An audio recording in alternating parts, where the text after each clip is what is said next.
नमस्कार, जय हिंद, वंदे मातरम। स्वागत है आपका हमारे चैनल जीके का टॉनिक पर। आज हम एसएससी जीडी एग्ज़ाम 2022 के लिए भारतीय संविधान के 50 महत्वपूर्ण प्रश्न जो बार बार परीक्षाओं में पूछे जाते हैं। यदि आप किसी भी परीक्षा की तैयारी कर रहे हैं, आपके लिए ये सवाल जीके के लिहाज से बहुत महत्वपूर्ण है। तो आप इस वीडियो को शुरू से लास्ट तक ज़रूर देखिएगा, क्योंकि बहुत अच्छे अच्छे क्वेश्चन हमने इसमें सिलेक्टेड और इम्पोर्टेंट लिए हैं। तो वीडियो की शुरुआत करने से पहले यदि आप हमारे चैनल पर नए आए हैं तो चैनल को सब्सक्राइब कर दीजिएगा और लाइक कर दीजिएगा। और वीडियो की शुरुआत करते हैं बिना किसी देरी के। हमारा पहला प्रश्न है, भारतीय संसद का निम्न सदन किसे कहा जाता है? भारतीय संसद का निम्न सदन कहते हैं लोकसभा को, और उच्च सदन कहते हैं राज्यसभा को। ये दो बातें बहुत बार पूछी जाती हैं, याद रखिएगा। अगला क्वेश्चन है, भारतीय संविधान के किस अनुच्छेद के अंतर्गत लोकसभा की संरचना की गई है? तो अनुच्छेद 81 के अंतर्गत लोकसभा की संरचना की गई है और अनुच्छेद 80 के अंतर्गत राज्यसभा की संरचना की गई है और अनुच्छेद 79 में संसद का उल्लेख किया गया है। ये तीनों अनुच्छेद परीक्षाओं के लिहाज से बहुत ही महत्वपूर्ण है, तो तीनों को याद रखिएगा। अगला क्वेश्चन है, जनता द्वारा प्रत्यक्ष रूप से निर्वाचित सदन को क्या कहते हैं? तो जनता द्वारा प्रत्यक्ष रूप से निर्वाचित सदन को कहा जाता है लोकसभा। नेक्स्ट क्वेश्चन है, भारत में लोकसभा किसका प्रतिनिधित्व करती है? भारत में लोकसभा भारतीय जनता का प्रतिनिधित्व करती है। भारतीय जनता यानी कि भारत की जनता का प्रतिनिधित्व करती है। अगला प्रश्न है, संविधान के अनुसार लोकसभा के सदस्यों की अधिकतम संख्या कितनी हो सकती है? तो संविधान के अनुसार लोकसभा सदस्यों की अधिकतम संख्या 552 हो सकती है, लेकिन इस समय 550 कर दी गई है अधिकतम संख्या। क्यों? 2 आंग्ल भारतीय सदस्यों को हटा दिया गया है। तो ये बातें याद रखिएगा। 530 राज्य से 20 केंद्र शासित प्रदेश से रहते हैं। आपको समझ आ गया होगा। अगला देखते हैं, वर्तमान में लोकसभा में कितने सदस्य हैं? वर्तमान में लोकसभा में कुल 545 सदस्य हैं। 545 में से मतलब निर्वाचित सदस्यों में 545 हैं। 545 में से 530 जो हैं वो राज्य से हैं और 13 हैं केंद्र शासित प्रदेश से, और 2 आंग्ल भारतीय हैं, लेकिन अब इनको समाप्त कर दिया गया है। तो 543 कर लीजिएगा अब, क्योंकि संशोधन 2019 वाला जो हुआ है उसके अनुसार 2 आंग्ल भारतीय सदस्यों को हटा दिया गया है। अगला प्रश्न देखते हैं। अगला प्रश्न है, राष्ट्रपति आंग्ल भारतीय समुदाय के कितने प्रतिनिधियों को लोकसभा में नामित कर सकता है? तो आंग्ल भारतीय समुदाय के 2 प्रतिनिधियों को राष्ट्रपति नामित कर सकता था, लेकिन अब यह समाप्त कर दिया गया है। तो आप अगर ऐसा प्रश्न अब आएगा नहीं, लेकिन लोकसभा में अधिकतम सदस्य अगर पूछेगा तो 550 कीजिएगा, 552 न कीजिएगा, 550 कीजिएगा। हमने यह क्वेश्चन इसलिए लिया है कि आपकी जानकारी के लिए ज्ञात हो जाए। अगला प्रश्न है, लोकसभा में अनुसूचित जातियों के लिए कितनी सीटें आरक्षित हैं? यानी कि अनुसूचित जो जाति हैं, एससी कैटेगरी की जातियां हैं जो, उनके लिए कितनी सीटें आरक्षित की गई हैं? तो पूरे देश में 84 सीटें आरक्षित की गई हैं अनुसूचित जातियों के लिए। पूरे देश में 84 सीटें आरक्षित की गई हैं। अगला प्रश्न देखते हैं, लोकसभा में अनुसूचित जातियों के लिए कितनी, अनुसूचित जनजातियों के लिए कितनी सीटें आरक्षित की गई हैं? यानी कि एसटी कैटेगरी के लिए, एसटी कैटेगरी के लिए टोटल पूरे देश में 47 सीटें आरक्षित की गई हैं। अगला क्वेश्चन देखते हैं, लोकसभा में किस आधार पर सीटें आवंटित की गई हैं? तो लोकसभा में जनसंख्या के आधार पर सीटें आवंटित की गई हैं। जनसंख्या के अंतर्गत जितनी जिसकी संख्या होगी उतना उसका सीट होगा लोकसभा में। जिस राज्य की जितनी जनसंख्या होगी उसके आधार पर उतना सीट होगा, इस आधार पर आवंटित की गई है। अगला प्रश्न देखते हैं। अगला प्रश्न है, लोकसभा में प्रत्येक राज्य के लिए सीटों का आवंटन किस वर्ष की जनगणना पर आधारित है? तो सीटों का आवंटन आधारित है 1971 की जनगणना पर। 1971 की जनगणना पर लोकसभा में सीटों का आवंटन आधारित है। अभी तक 1971 की जनगणना पर यह आधारित हो रहा है और यह 2025 तक यह कार्यक्रम चलेगा और उसके बाद नए वर्ष पर आधारित होगा। अगला क्वेश्चन है, भारत के राष्ट्रपति किसकी अनुशंसा पर लोकसभा को भंग कर सकते हैं? तो प्रधानमंत्री की सलाह या अनुशंसा पर लोकसभा को भारत के राष्ट्रपति भंग कर सकते हैं। अगला प्रश्न है, किस संविधान संशोधन द्वारा मत देने की न्यूनतम आयु 18 वर्ष की गई है? तो 61वें संविधान संशोधन, याद रखिएगा 61वां संविधान संशोधन जो कि 1989 में हुआ था। 61वां संविधान संशोधन 1989 में जो हुआ था राजीव गांधी के समय में, उसके अनुसार भारत के सभी नागरिकों को 21 वर्ष से कम कर 18 वर्ष पर मतदान करने का अधिकार दे दिया गया है। अगला क्वेश्चन है, लोकसभा का सदस्य बनने के लिए न्यूनतम आयु, न्यूनतम आयु मतलब मिनिमम एज बताना है लोकसभा का सदस्य बनने के लिए। तो लोकसभा का सदस्य बनने के लिए न्यूनतम एज है 25 वर्ष, 25 ईयर लोकसभा का सदस्य बनने के लिए होता है और 30 साल होता है राज्यसभा का सदस्य बनने के लिए न्यूनतम एज, और 35 साल राष्ट्रपति बनने के लिए होता है और 25 साल होता है प्रधानमंत्री बनने के लिए। यह बातें भी बहुत बार पूछी जाती है एग्जाम में, हमने इसलिए बता दिया है। अगला सवाल है, भूतपूर्व संसद सदस्यों को पेंशन व्यवस्था कब लागू की गई थी? जो भूतपूर्व संसद सदस्य यानी कि कोई सांसद जो अब सांसद नहीं है, पहले वह सांसद था, उसके लिए पेंशन व्यवस्था 1976 से लागू की गई थी। 1976 से पेंशन व्यवस्था चालू हो रही है, अभी तक यह पेंशन व्यवस्था बंद नहीं है, यह चालू है।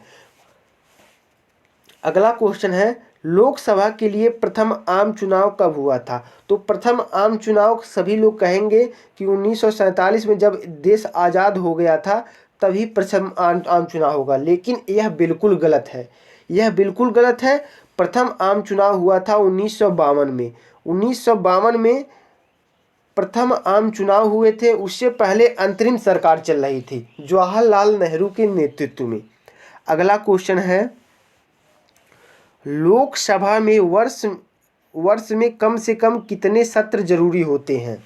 तो लोकसभा में वर्ष में कम से कम 2 सत्र जरूरी होते हैं और अधिक से अधिक 3 सत्र हो जाते हैं। जैसे पहला होता है शीतकालीन सत्र, दूसरा होता है ग्रीष्मकालीन सत्र, तीसरा होता है मानसून सत्र। तो 3 सत्र हो सकते हैं अधिक से अधिक, और न्यूनतम से न्यूनतम 2 सत्र हो सकते हैं। ये बार बार परीक्षाओं में पूछे जाते हैं। अगला क्वेश्चन है, वित्तीय बिल जो होता है कहाँ पास किया जाता है? वित्तीय बिल को लोकसभा में पास किया जाता है। बार बार पूछा जाता है बच्चों को भरमाने के लिए कि वित्तीय बिल कहाँ प्रस्तुत किया जाता है। वित्तीय बिल लोकसभा में प्रस्तुत किया जाता है, राज्यसभा में यह प्रस्तुत नहीं किया जाता है। राज्यसभा में इस पर 14 दिन के लिए विचार के लिए दे दिया जाता है। राज्यसभा इस पर वित्तीय बिल पर कुछ नहीं कर सकती है। वित्तीय बिल पर सर्वे सर्वा लोकसभा का हक होता है। अगला क्वेश्चन है, अविश्वास प्रस्ताव किस सदन में लाया जाता है? तो अविश्वास प्रस्ताव जो है वो लाया जाता है लोकसभा में। अगला क्वेश्चन है, बजट किसके द्वारा पारित किया जाता है? बजट जो होता है वो लोकसभा द्वारा पारित किया जाता है। बजट, वित्तीय बिल ये सभी लोकसभा के द्वारा पारित किए जाते हैं, राज्यसभा से इसका मतलब नहीं होता है। अगला क्वेश्चन है, लोकसभा और राज्यसभा के सदस्यों की नियोक्ता से संबंधित प्रश्नों का निर्णय कौन करता है? तो लोकसभा और राज्यसभा के सदस्यों की नियोक्ता से संबंधित प्रश्नों का निर्णय राष्ट्रपति महोदय जी करेंगे कि लोकसभा और राज्यसभा के सदस्य योग्य हैं या निर्योग्य। यदि योग्य होंगे तो वह संसद में बैठने लायक होंगे, यदि निर्योग्य होंगे तो उन्हें उनकी सदस्यता खत्म कर दी जाएगी राष्ट्रपति द्वारा। अगला क्वेश्चन है, 10वीं अनुसूची अर्थात दल बदल के आधार पर लोकसभा में नियोक्ता से संबंधित प्रश्नों का निर्णय कौन करता है? तो नियोक्ता से संबंधित प्रश्नों का निर्णय लोकसभा अध्यक्ष करते हैं। अगला क्वेश्चन है, अस्थायी लोकसभा अध्यक्ष को क्या कहते हैं? अस्थायी जो लोकसभा अध्यक्ष होते हैं उनको कहा जाता है प्रोटेम स्पीकर। प्रोटेम स्पीकर कहा जाता है अस्थायी लोकसभा अध्यक्ष को। अगला क्वेश्चन है, प्रोटेम स्पीकर की नियुक्ति कौन करता है? तो प्रोटेम स्पीकर की नियुक्ति भारत के राष्ट्रपति द्वारा की जाती है। अगला क्वेश्चन है, कितने दिनों तक अनुपस्थित रहने पर लोकसभा के सदस्य की सदस्यता समाप्त हो जाती है? तो 2 माह तक अगर कोई लोकसभा सदस्य अनुपस्थित रहता है बगैर कारण बताए तो उसकी सदस्यता समाप्त कर दी जाएगी, यानी कि अब वह लोकसभा सांसद नहीं रहेगा। अगला क्वेश्चन है, किस विधेयक को केवल लोकसभा में पारित किया जा सकता है? तो वित्तीय विधेयक को, जैसा कि हमने पहले भी बताया है कि वित्तीय विधेयक को लोकसभा में पारित किया जाता है। अगला क्वेश्चन है, मंत्रिपरिषद किसके प्रति उत्तरदायी होती है? मंत्रिपरिषद जो होती है भारत की वो होती है लोकसभा के प्रति उत्तरदायी। अगला प्रश्न है, किस अवस्था में संसद लोकसभा का कार्यकाल बढ़ा सकती है? तो संसद आपातकाल की स्थिति में लोकसभा की कार्यकाल को बढ़ा सकती है। यह इंदिरा गांधी के समय में 5 से 6 वर्ष तक हो गया था लोकसभा का कार्यकाल। अगला क्वेश्चन है, संसद एक बार में लोकसभा का कार्यकाल कितने समय के लिए बढ़ा सकती है? तो संसद 1 वर्ष के लिए बढ़ा सकती है, अगर फिर आपातकाल लगा फिर 1 वर्ष के लिए बढ़ा सकती है, अगर उसके बाद भी आपातकाल जारी रहता है तो उसके बाद भी 1 साल बढ़ा सकती है। ऐसे ऐसे बढ़ाया जाता है, लेकिन 1-1 साल कर कर बढ़ाया जाता है। अगला क्वेश्चन है, किस वर्ष लोकसभा का कार्यकाल एक एक करके 2 बार बढ़ाया गया? तो 1976 में जब इंदिरा गांधी की सरकार थी तो आपातकाल जब लगा था तब एक एक करके 2 साल बढ़ाया गया था लोकसभा का कार्यकाल। अगला क्वेश्चन है, लोकसभा सांसद को प्रति महीने कितना वेतन मिलता है? जो लोकसभा सांसद होते हैं, लोकसभा के सदस्य होते हैं, उनको प्रति महीने 1 लाख रुपए वेतन के रूप में प्राप्त होता है। अगला प्रश्न है, लोकसभा का नेता कौन होता है? तो लोकसभा के नेता कौन होते हैं, आइए देखते हैं। आम तौर पर भारत के प्रधानमंत्री ही लोकसभा के सदन के नेता होते हैं। अगर प्रधानमंत्री लोकसभा का सदस्य न हो तो वे लोकसभा के सदन के नेता का चुनाव करते हैं, लेकिन आमतौर पर प्रधानमंत्री ही लोकसभा के सदन के नेता होते हैं। अगर लोकसभा के सदस्य हैं प्रधानमंत्री, जैसे हमारे यहाँ नरेंद्र मोदी जी लोकसभा के सदस्य हैं वाराणसी से, वो लोकसभा के सदन के नेता हैं। अगला क्वेश्चन है, राजनीतिक शब्दावली में शून्यकाल का अर्थ क्या होता है? राजनीतिक शब्दावली में शून्यकाल का अर्थ होता है प्रश्नोत्तर काल। प्रश्नोत्तर काल शून्यकाल का अर्थ होता है, क्योंकि इसमें शून्यकाल में प्रश्न किए जाते हैं। अगला क्वेश्चन है, लोकसभा अध्यक्ष का चुनाव कौन करता है? तो लोकसभा अध्यक्ष का चुनाव करते हैं लोकसभा सदस्य। लोकसभा सदस्य जो होते हैं वो लोकसभा अध्यक्ष का चुनाव करते हैं। अगला क्वेश्चन है, लोकसभा अध्यक्ष अपना त्यागपत्र किसे देता है? लोकसभा अध्यक्ष अपना त्यागपत्र लोकसभा उपाध्यक्ष को देता है। अगला क्वेश्चन है, निर्णायक मत देने का अधिकार किसको है? निर्णायक मत देने का अधिकार लोकसभा अध्यक्ष को हो। जैसे अगर किसी बिल पर 50 और 50 मतलब 100 वोट थे तो 100 वोटों में से 50 पक्ष में पड़े, 50 विपक्ष में पड़े, तो मैच टाई हो गया। जैसे उसी प्रकार अब 50 में अब कोई सदस्य बचा ही नहीं है वोट डालने के लिए, तो लोकसभा अध्यक्ष अंतिम में अपना वोट इसलिए देते हैं निर्णायक मत के रूप में। तो 51वां जिस पक्ष का होगा तो वो जीत मतलब उसका बिल पारित हो जाएगा, बिल पारित नहीं होगा ये लोकसभा अध्यक्ष के ऊपर है। अगर 50-50 वोट बराबरी के पड़ते हैं तब। अगला क्वेश्चन है लोकसभा का सचिवालय किससे नियंत्रित होता है? लोकसभा का सचिवालय नियंत्रित होता है लोकसभा के अध्यक्ष से। अगला क्वेश्चन है भारतीय संसद के दोनों सदनों के संयुक्त अधिवेशन की अध्यक्षता कौन करता है? तो भारतीय संसद के दोनों सदनों के संयुक्त अधिवेशन की अध्यक्षता करता है लोकसभा अध्यक्ष। अगला क्वेश्चन है लोकसभा के किसी विधेयक को धन विधेयक के रूप में कौन पारित करता है? तो लोकसभा अध्यक्ष किसी विधेयक को धन विधेयक के रूप में बताता है कि यह धन विधेयक है या नहीं है। अगला क्वेश्चन है किस समिति का पदेन अध्यक्ष लोकसभा अध्यक्ष होता है?